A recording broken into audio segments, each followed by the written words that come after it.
Veiros de Vasconcelos, no Parque Rosário.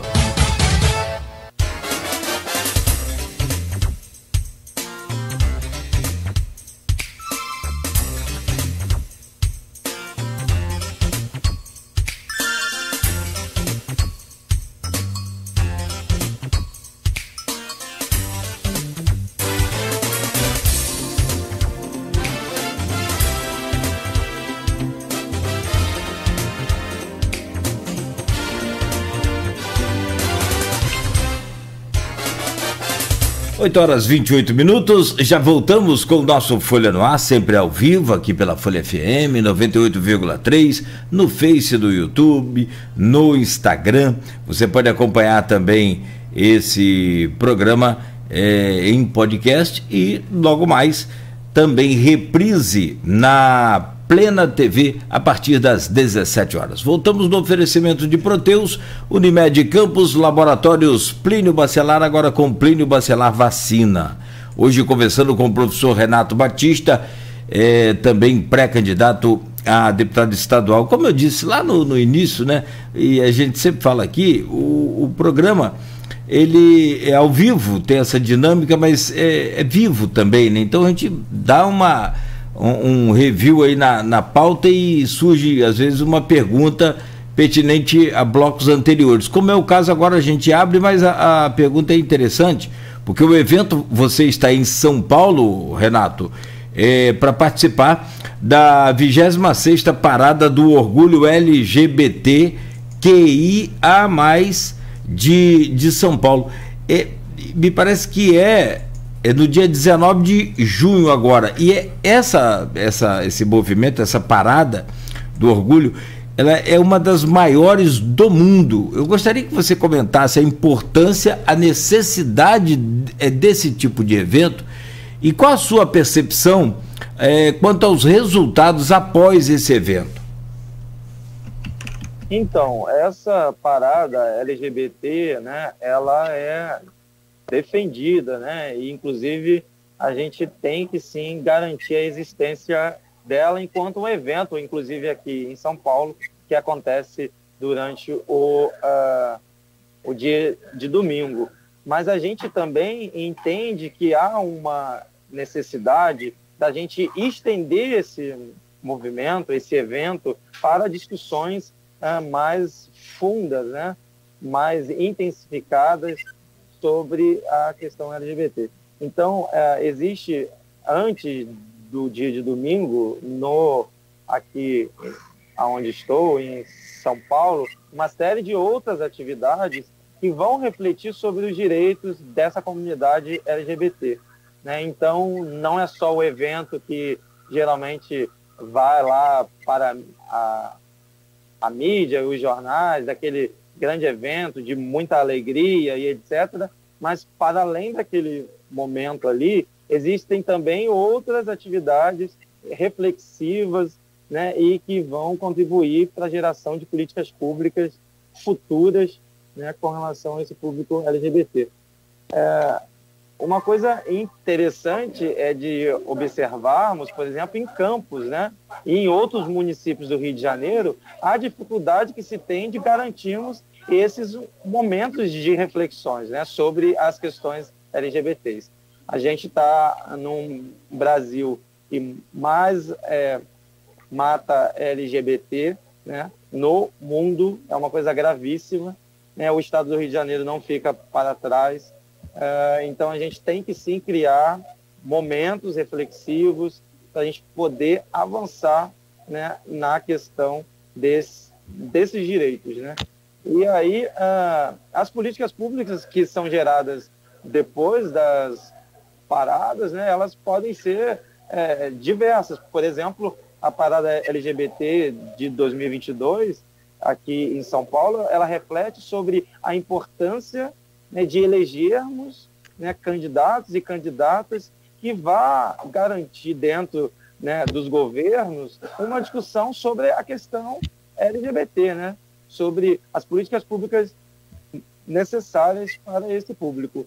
Então, é uma questão de identidade, né, de entendermos que com esse Congresso, inclusive atual, conservador, né, esse Senado conservador e esses governos conservadores que andam se colocando no Rio de Janeiro e também em outros estados, isso acaba dificultando o avanço, né, nessas políticas públicas de consolidação, né, dos direitos, né, de direitos. É só para vocês terem uma noção, no plano político, quase nada a comunidade LGBT conquistou no Brasil, né? Geralmente, né, quase todos os avanços que tivemos com relação às questões LGBTs vieram do STF, né, obrigadas, né, exigidas, por exemplo, o casamento homoafetivo, né? Então, isso não é, né, legal para uma democracia que se diz de todos, né? Que se diz de todos, né? Então, a gente tem essa grande dificuldade de discutir isso, né, dentro da LERJ, né, o lugar desses indivíduos LGBTs na sociedade fluminense, né? Então, é isso, é um caminhar difícil, complexo, visto aí que estamos num estado do Rio de Janeiro muito conservador e com muito fundamentalismo religioso, inclusive, né? Renato, estamos partindo para o final do programa. Vamos falar da eleição presidencial. A gente roçou na eleição presidencial, até porque é quase impossível você falar de eleição ao governador sem falar de eleição ao presidente, mais especificamente nela. Como é que você projeta aí as eleições a presidente da República? Nós estamos hoje 110 dias, né, das urnas de 2 de outubro. É muito pouco tempo, né? Menos de 4 meses, né? Perdão, menos de 3, pouco mais de 3 meses, menos de 4, pouco mais de 3. E todas as pesquisas nesse momento, assim, isso não é paixão, vou votar em A, vou votar em B, gosto de A, gosto de B. Pesquisa é análise de número, análise de extrato, análise de estatística. A grande discussão hoje, no momento, baseada na Datafolha de maio, baseada na Genial... Caiu.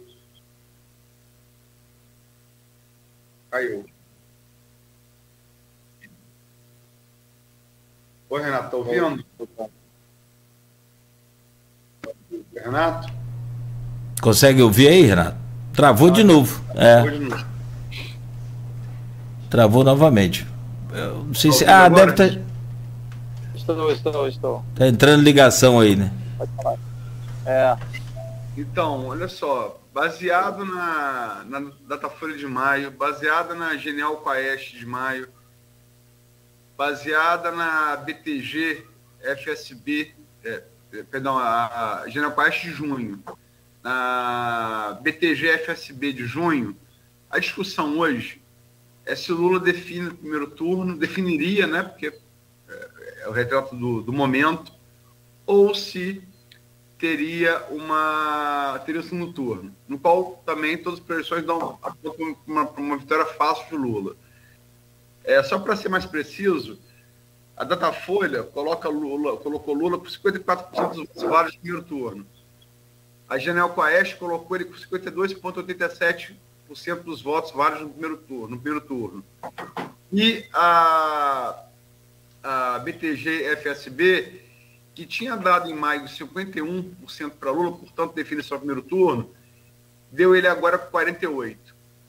Os 3 institutos têm margem de erro de 2 pontos para mais ou para menos, ou seja, Lula está ali na margem de erro entre vencendo o primeiro turno, hoje, né? Hoje estaria.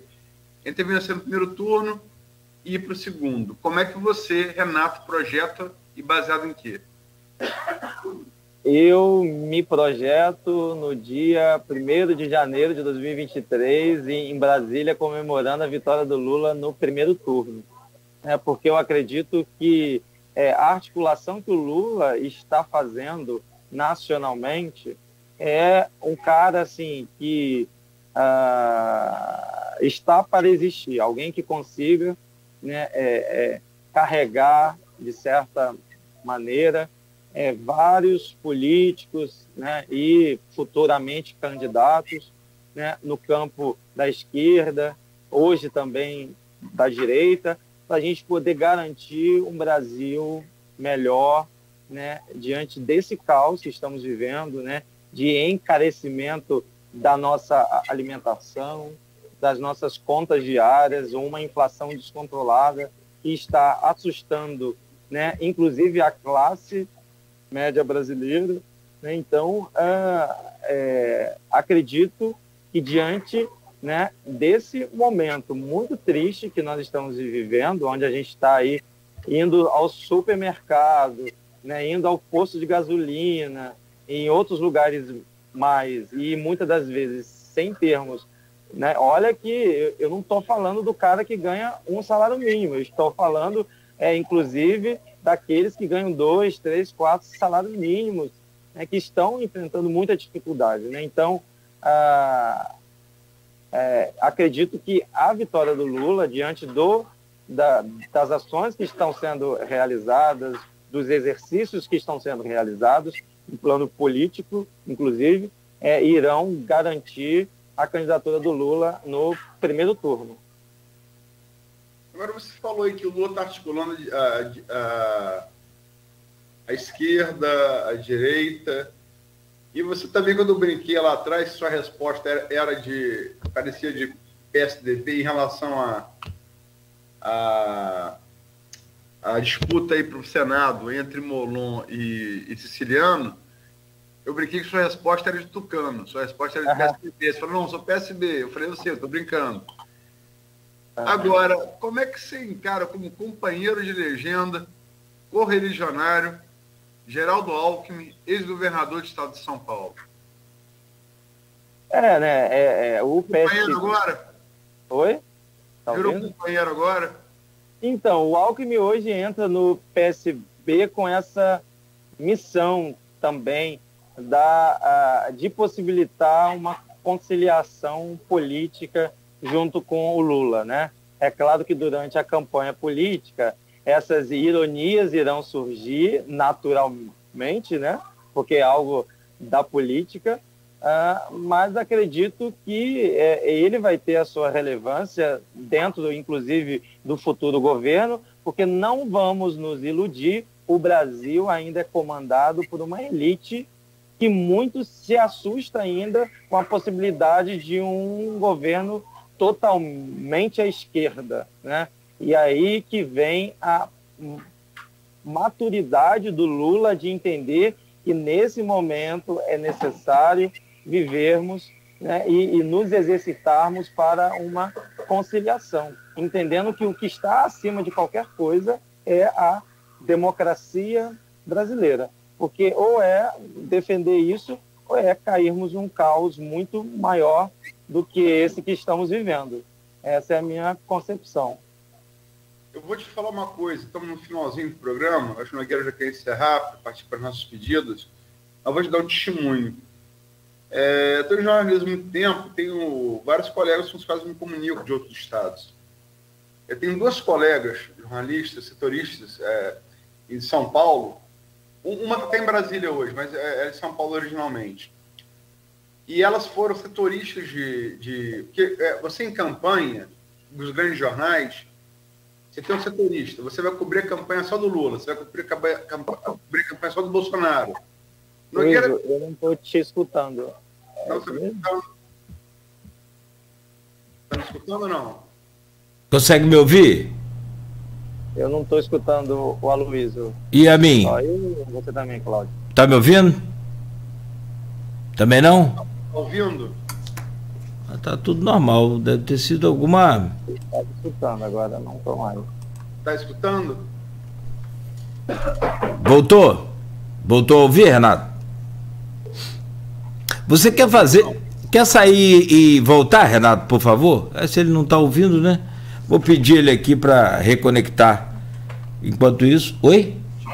Isso. Enquanto isso... vou te pedir o minuto, Aloysio, então. A gente faz um break aqui rápido enquanto ele já está fazendo, reconectando lá. O Alberto tirou ele para ele voltar para a chamada. A gente faz essa pausazinha rápida aqui, então enquanto ele faz essa reconexão aí, a gente volta para fechar o programa. Até porque tem hoje o jornal Folha da Manhã nas bancas, né, desde cedo, você já pode aí acessar uma folha. Voltou, né? Acessar uma banca dessa. Voltou ouvindo bem aí, Renato? Estou escutando direitinho agora. Perfeito, então vamos lá. Não, eu estava falando, para encerrar, que...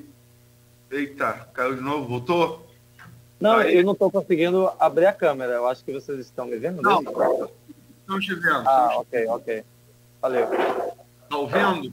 Estou ouvindo. Pode falar, Luiz, por favor. Então, eu conversando com 2 colegas, uma está em São Paulo até hoje, outra está em Brasília. Mas é de São Paulo, trabalhou a vida inteira em São Paulo. E em eleição, você tem setorista, repórter você tem um repórter que só cobre a campanha do Lula. Tem um repórter que só cobre a campanha do Bolsonaro, repórter que só cobre a campanha do Ciro. Nogueira saca esse futebol. Não, mas o que Nogueira tem muito experiência de futebol. O cara que só faz americano, o cara que só faz Goitacás. É o setorista. E essas 2 colegas minhas, não vou citar um nome por óbvio, já foram, por veículos distintos, veículos grandes de São Paulo, setoristas da campanha do Alckmin. Eu parei de escutar de novo o Aloysio. Será que é a minha internet? Possivelmente. Seguramente. O áudio tá perfeito aqui. Se puder jogar aí, você pode estar usando o Wi-Fi aí, alguma coisa, né? Lá do local que ele está, e é ruim realmente. Bom, vamos tentar. Voltou, Renato? Agora? Tá ouvindo? Tá ouvindo? Renato? Nada. Agora eu estou escutando. Ok. Ô, Aloysio, eu ouvi você falando da parte dos jornalistas que tem as suas vertentes, né? Não são vertentes. O jornalista é setorista. O jornalista que naquela campanha ele vai cobrir uma campanha só. Sim. Ele está incumbido de cobrir aquela campanha. E 2 colegas com os quais eu conversei, que foram setoristas de campanhas do Alckmin ao governo do Estado, e testemunharam que em uma dessas campanhas, ele foi governador de São Paulo 3 vezes, né, não é pouca coisa, e em uma dessas campanhas virou o Alckmin tão animado como ele está com a campanha do Lula.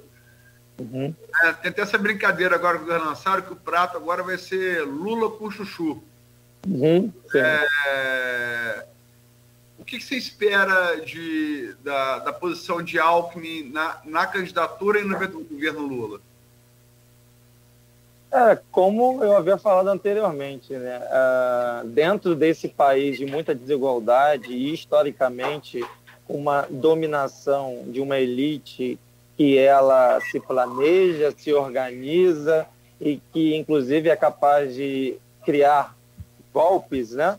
A gente necessita de políticos articuladores, conciliadores, para a gente poder garantir a vida, né, dos brasileiros. E aí eu estou falando do lugar de onde vim, inclusive.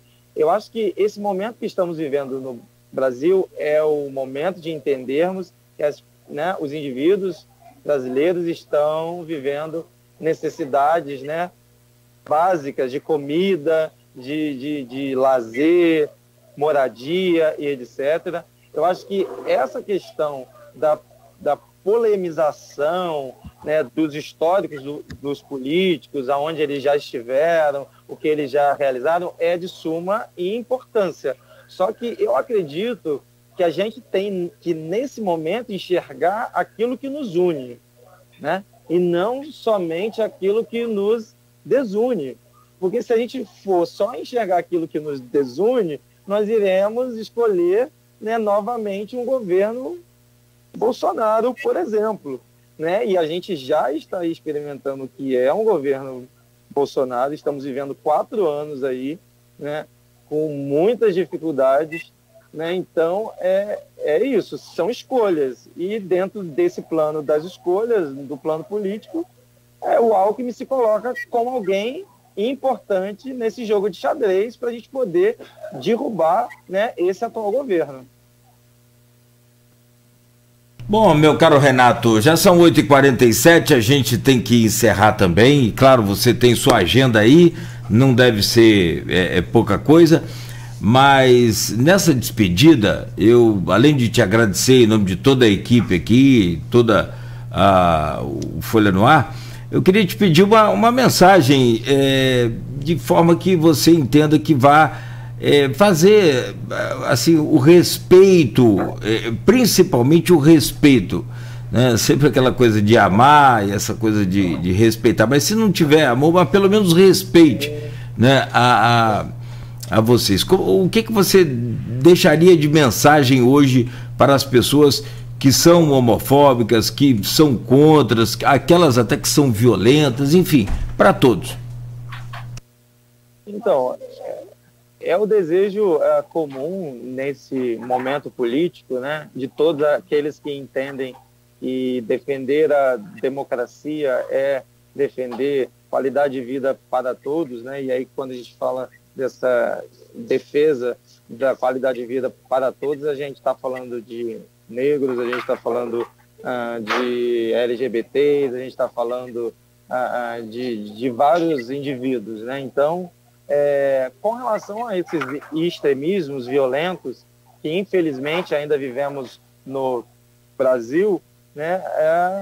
Eu, enquanto um educador, eu não posso refletir iniciando pela questão da educação, né? A gente precisa consolidar a educação brasileira, a gente precisa avançar nos nossos estudos nas universidades, para a gente poder garantir à população brasileira, né, acesso a uma educação que possibilite um futuro melhor para todos nós, né? E aí, quando a gente fala de educação, a gente está falando sobre melhorias econômicas, sobre melhorias em diferentes aspectos da sociedade.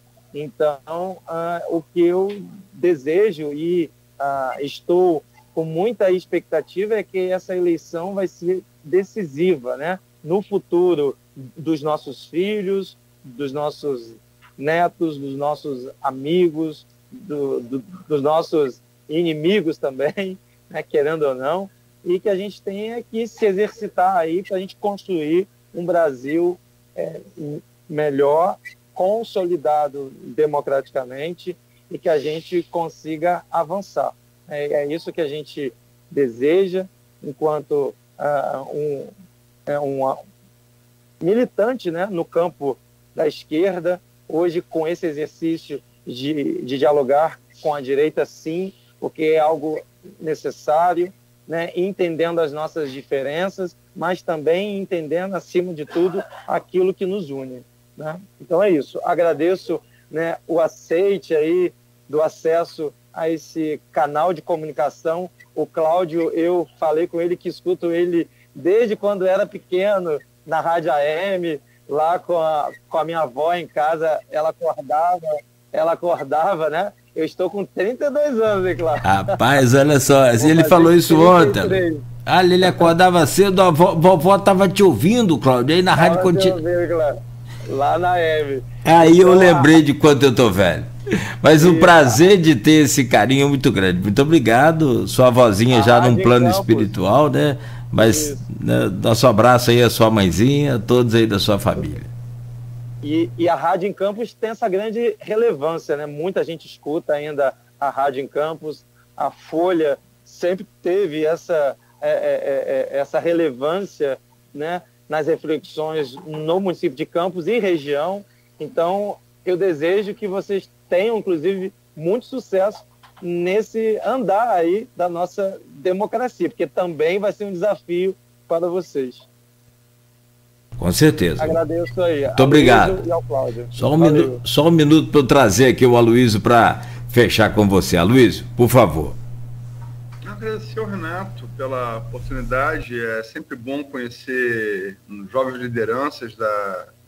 Ele não está em Campos hoje militando, mas é de Campos, né? Ouvia você, Nogueira, desde quando você tinha cabelo preto sem pintar. Sabia que ele ia falar isso.